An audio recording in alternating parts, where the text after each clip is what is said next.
Menikmati keindahan alam merupakan salah satu wujud syukur manusia terhadap Sang Pencipta. Morfologi suatu bukit, lembah, sungai, rawa, dan gunung terlihat menawan dan lebih berkesan jika kita sebagai calon geologis mampu mendeskripsi dan menginterpretasi proses yang telah membangunnya. Salah satu daerah di Pulau Jawa yang wajib dikunjungi oleh geologis khususnya adalah Bayat. Bayat terletak di Kabupaten Klaten, Provinsi Jawa Tengah. Secara fisiografi menempati 3 zona, yaitu zona Solo, Perbukitan Jiwo, dan zona Pegunungan Selatan menurut Van Bemmelen 1949. Adanya perbedaan zona tersebut tentunya diakibatkan oleh adanya proses geologi yang berbeda. Proses geologi yang terkait adalah adanya proses eksogenik dan proses endogenik.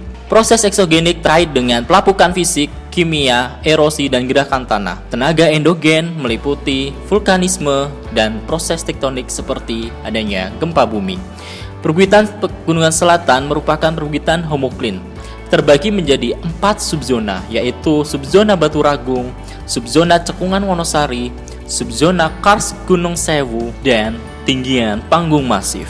Zona Pegunungan Selatan di daerah Bayat meliputi subzona Batu Ragung. Zona Batu Ragung membujur dengan arah barat timur di sebelah selatan Perbukitan Jiwo. Terdapat tinggian-tinggian yang dapat dikenali seperti Gunung Tancep, Gunung Gambar, Gunung Semilir, dan yang tertinggi adalah Puncak Batu Ragung. Zona Pegunungan Selatan atau subzona Batu Ragung ini dicirikan dengan adanya gawir yang memanjang yang berbatasan dengan zona Solo di utaranya. Adanya gawir ini membuktikan adanya blok tinggian di sebelah selatan atau blok rendahan di sebelah utara yang dapat diinterpretasikan sebagai zona sesar normal atau turun. Sesar normal ini menunjukkan adanya proses endogen berupa tektonik yang telah dan pernah terjadi. Zona Pegunungan Selatan dapat diinterpretasi sebagai bentang alam struktural.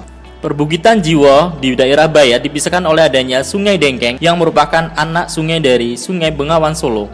Bukit yang berada di barat Sungai Dengkeng dikenal sebagai Perbukitan Jiwo Barat. Tinggian yang dapat dikenali diantaranya tinggian Gunung Jabalkat, Gunung Sari, dan Gunung Tugu. Sedangkan bukit yang berada di sisi timur dikenal sebagai Perbukitan Jiwo Timur. Gunung Konang dan Gunung Temas merupakan tinggian yang dapat dikenal di daerah ini. Adanya batuan malihan atau metamorf yang menyusun daerah di Perbukitan Jiwo menunjukkan adanya proses endogen yang berupa adanya tektonik. Tektonik ini telah terjadi atau diperkirakan pada zaman Kapur atau sekitar 60 juta tahun yang lalu. Batuan yang lebih muda dari batuan malihan yaitu yang berumur Miosen tersingkap di Gunung Temas. Batuan ini termasuk dalam batuan sedimen dengan jenis batuan karbonat dan memiliki kenampakan yang umumnya berlapis. Secara umum, kondisi litologi di lokasi ini cukup fresh, dan di beberapa tempat atau sisi dari Gunung Temas ini terdapat beberapa kenampakan retakan atau kekar dan adanya breksiasi. Adanya breksiasi ini menunjukkan bahwa kontrol struktur di daerah ini cukup dominan.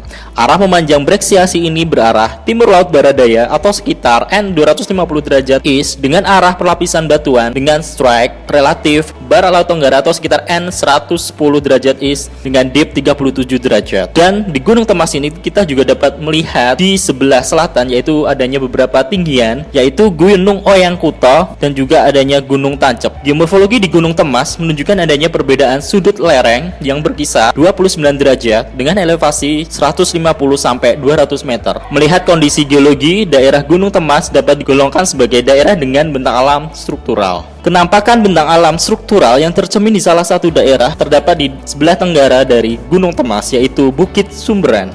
Bukit Sumberan ini berada di Kabupaten Gunung Kidul dan terletak di sebelah timur dari Sungai Trembono. Beberapa offset perlapisan akibat adanya sesar terdapat pada dinding-dinding Bukit Sumberan ini. Sesar-sesar yang mengontrol bukit ini termasuk dalam kompleks zona sesar Trembono. Beranjak ke Jiwo Barat, di Jiwo Barat memiliki atau pernah terjadi proses-proses geologi yang berupa proses eksogenik dengan mencirikan adanya bentang alam dinodasional. Umumnya, bentang alam dinodasional dicirikan oleh adanya soil tebal, singkapan yang banyak lapuk hingga peak yang tersingkap. Kenampakan seperti itu dapat dilihat pada Gunung Cakaran, Gunung Jabalkat, dan beberapa daerah di Jiwo Barat. Selain adanya bentang alam struktural di daerah Bayat, bentang alam fluvial juga terdapat di daerah Perbukitan Jiwo Barat, tepatnya di daerah Desa Kerakitan. Adanya bentang alam fluvial ini dikontrol oleh adanya proses fluvial, sehingga